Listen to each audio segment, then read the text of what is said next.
Search කරන්න cloud.arduino.cc කියලා. ඊට පස්සේ get it start for free කියන බටන් එක උඩ ක්ලික් කරන්න.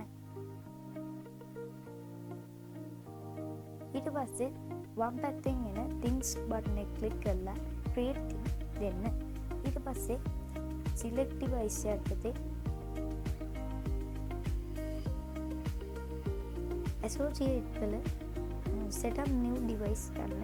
ඊට පස්සේ third party device ක්ලික් කරලා board එක select කරලා board එකට අදාළ module එක select කරගන්න.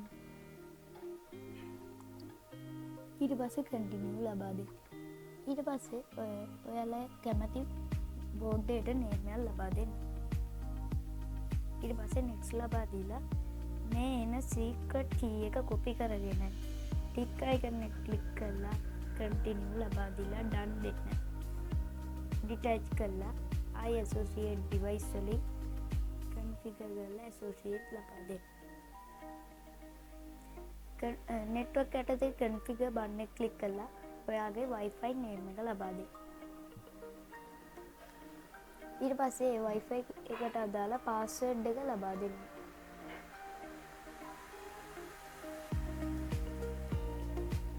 අර copy කරගත්තු secret key එක මෙතනට ලබා දීලා save click කරන්න. ඊට පස්සේ cloud variable යටතේ add කියලා කියන බටන් එක click කරලා variable එකට නම ලබා දෙන්න. ඊට පස්සේ boolean කියන එක click කරලා add variable ලබා දෙන්න. දැන් අපි යමු sketch යටතට. ලබා දෙන කෝඩ් එක ඔයාලට පහළ ඩිස්ක්‍රිප්ෂන් එකේ තියෙන ලින්ක් එකෙන් ගිහලා ඩවුන්ලෝඩ් කරගන්න පුළුවන්. දැන් මම මේක කොපි කරලා පේස්ට් කරලා බෝඩ් එකට අප්ලෝඩ් කරා.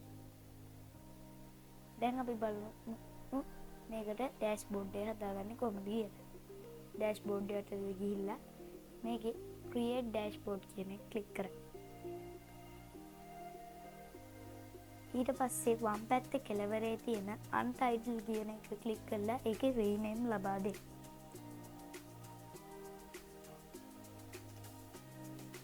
ඊට පස්සේ ඔයාලට කැමති නමක් දීලා මේක rename ලබා දෙන්න. ඊට පස්සේ දකුණු පැත්තේ කෙළවරේ තියෙන edit ක්ලික් කරලා ඒකේ add ගිහිල්ලා switch කියන එක උඩ ක්ලික් කරලා අර අපි හදාගත්ත variable එකට add කරලා variable ලබා දීලා done දෙන්න. ඊට පස්සේ දකුණු පැත්තේ කෙළවරේ තියෙන done කියන එක. ඉතින් අපි බලමු මේකේ අවසාන ප්‍රතිඵල.